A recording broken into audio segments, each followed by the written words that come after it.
Welcome to What a Creep, the show with Margot Donahue and Sonia Mansfield talking about creeps from the past to the present. This is your quick guide to the biggest creeps, jerks, assholes, and losers, the best of the worst.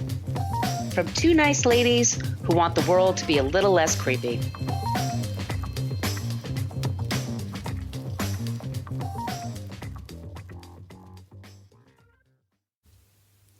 Welcome back to What a Creep. This is Margot Donahue, and my cohort and creepitude, as always, is the amazing Sonia Mansfield. Hey, Sonia. Hello, my friend. Hello, my friend. It is Friday. We are recording the show. We had a little bit of creepiness this week. There was a little bit of COVID. Little COVID scare. But we're okay now. We're fine. Yes. We're seeing our way through it. Thank you so much for joining the show. If this is your first time listening, we talk about creeps from the past to the present. We pick a creep, and then the other one is challenged to come up with a non-creep. So keep that in mind. You will not leave completely in despair. This is a kind of a sad story. But yes. Sonia, I believe in you, Sonia. You're going to get us to the other side. That might have been your first mistake. You can find us on Facebook. We have a basic Facebook page. We don't really use it. That's a place for people to complain about our language. This is a good time to let you know. We are a podcast. We're talking about, I'm just going to say trigger warnings, murder, coercive control, and sexual assault. Also, we curse a lot, and that seems to bother people even more sometimes. Fuck yeah. We do have a private Facebook group. You do have to answer a few questions to join the group. It's a really nice, cool space where we hang out and talk about creeps and non-creeps. Join if you feel like it. Please follow the rules. We do have rules of, what's it called? Rules of what? Rules of engagement, I believe is what we're calling them. That's what we're calling it. And you can't stop us. Mm-mm. We are on we are on Twitter at CreepPod because somebody had What a Creep on Twitter for 10 years and never used it. Creep. We're on Instagram, What a Creep Podcast. Please follow us on all the social media places. We would really appreciate that. We also have an old-timey email if you want to reach out to us, whatacreeppodcast@gmail.com. If you would like some stickers, please send us an email. We love hearing from you from all over the world. We've been hearing from people that said, will you send it to Ireland? I'm like, abso-fucking-lutely I will, because those are my peeps. But anywhere you are, and I do have a stack going out, so if you've been waiting for a couple of weeks, just know they should be going out to you. Sonia, do you want to tell them about the website? Yes, you can go to whatacreeppodcast.com. It's everything you ever wanted to know about our show, but we're afraid to ask. It's got links to all of our past episodes, and including all of our sources, because all of our episodes are sourced and we have links to those sources.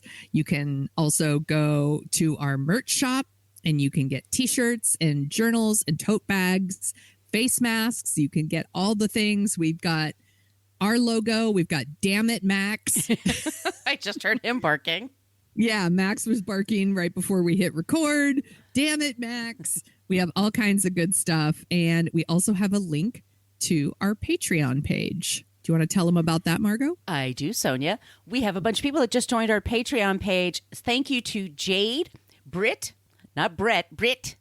Sam, Anne, Rihanna, Sarah, and Terry. Thank you all so much for joining our Patreon page. We put up the first 4 seasons. I think it should go to 5 seasons pretty soon. Maybe it's happening. We put out 2 bonus episodes a month. Sometimes you have to wait till the last minute on that last day of the month, but we will get it to y'all. Correct. And we do have a newsletter, and it is going out the first week. And Sonia says it's going to drop tonight or tomorrow. That's for all the Patreon people. But once we have a couple of very affordable options, go to Patreon. But if money is tight, and trust us, we understand that shit. Just, tell a friend about the show, or wherever you get your podcasts. If you can hit the like button, subscribe, leave a review. I want to thank Panda Girl, Rose, Lily Violet, and Huggy. All of them left us 5-star reviews recently on iTunes. Thank you. And we love that. We do love that. And Spotify is now allowing you to leave stars. I don't know if they can leave reviews, but you can leave stars, but also good pods if that you go there. Anyway, wherever you get your podcasts, or ask for a sticker, slap it on your laptop, and go to the coffee shop and look really cool. Yes. And tell everyone about us. Is that everything? I think that's everything. Okay. Trigger warnings for this episode once again: murder, coercive control, sexual assault. Sonia. Yes. What do you know about the Charles Starkweather murder spree thing? Other than the very few things you've told me, nothing at all. Okay, cool.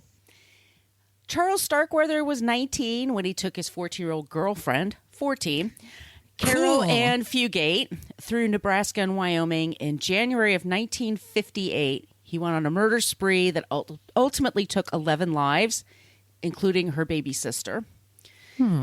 He was obsessed with James Dean. We talked about a creep a few weeks ago that was obsessed with Elvis. He did the same thing. You know, he changed his appearance to kind of resemble this guy. And he loved the media attention and the infamy that it brought him. Caril Ann is alive, and she maintains to this day that she was an innocent victim of a psychopath. Charles, was executed June 25th, 1959, so he didn't get to revel in it for very long. Caril Ann served 18 years in a Nebraska prison. Their story has been the inspiration for movies like Badlands. I was just thinking that. Okay. California with a K. And Natural Born Killers, which is a movie that came out when I was in college, and really annoying white dudes would come up to me and mansplain why I should really enjoy this violent film. Yeah, I also had a very strange reaction to that movie that made dudes angry with me. It's a satire. Do you get it, Sonia? They're making fun of it. What? But also glorifying it. Get it? I'm like, yes. Today we are talking about the controversy over who was the real killer or killers and who were the real victims. My sources are, of course, Wikipedia for Caril Ann Fugate, Charles Starkweather from Wikipedia, also Biography Channel. There's called a Wyo History, which is Wyoming history. There's the book The 12th Victim, The Innocence of Caril Ann Fugate in the Starkweather Murder Rampage by Linda Batista and John Stevensberry. I guess you know where they're coming from. There's the opposite of that, Serial Killers and Mass Murderers, Profiles for the World's Most Barbaric Criminals by Nigel Cawthorne. Indeed. Right. Murder in the Heartland, which is a movie that stars Tim Roth and Fairuza Balk. I don't know if you remember that. It was a pretty big TV movie, 1993. I feel like I've seen it. It also has our old man crush, correct? Brian Dennehy is in this movie. That's why I remembered I like this movie so much. Oh, R.I.P., you sexy beast. Brian Dennehy. A Crime to Remember, one of my favorite shows. It's on Amazon. Teenage Wasteland. Deadly Women, which is on one of those Discovery Plus channels. Yeah. And a show called Most Evil, Spree Killer. That one gave me nightmares. I love it. Most evil. Not mostly. No. Not mostly evil. The most evil. They have an episode on spree killers. A spree killer is somebody that just starts killing and can't stop until they're taken away. Yes. Or taken out, or both. Our killer today is Charles Starkweather. He was born in 1938 in Lincoln, Nebraska. Most of the action takes place in Nebraska. Have you ever been to Nebraska? Nope. I had friends who are from there, and they tell me it can get really boring. Like, there's a lot of open space. The heartland of America. People kind of Badlands that leads up to Wyoming. So it's this vast expanse. When we were, colonizing and taking over property from people, we sort of expanded west, and the Midwest is one of those territories. There's just large swaths of land that used to be farmland and used to be really productive and has sort of gone down over the years, or less agricultural. Anywho, we're talking about Charles Starkweather. He grew to be 5'5", so he was on the petite side. Some of them are short that we talk about. When he had red hair and big blue eyes. Okay. Very cute. He looks like Matt Damon. A lot of people say that when they see pictures of him. Like, Matt Damon! Matt Damon. Matt Damon. When he was little, his family couldn't afford to go to the doctor, and they didn't know that their son had a hard time seeing. And I'm somebody who's blind as a bat, so I have a lot of empathy for that. When he first goes to school, he was very happy as a little kid. And then when he goes to kindergarten, he's teased because he has bow legs. And he walks into things like he has to hold the wall to kind of find his way around. This teasing, he never got over it. And he had a bit of a stammer, too. Like this, I just did. Oh man, this guy had everything going bad for him. He couldn't see very well. He couldn't walk straight, and a stammer. And he had all bright the red things hair. that helped. All the things that help you fit in. And he's from this little town. Okay, so there's not like there's a lot of places to go to fit in. He got very angry and very self-conscious at a very young age. He drops out of school at 16, goes through a series of jobs. He gets fired because he gets really mad and like punches people out, and he drinks too much. It's frowned upon. It's frowned upon. Most bosses won't be okay with that. Even he's a garbage collector, and he was kind of surprised that they expected him to be at the same place every day at the same time. Like, what?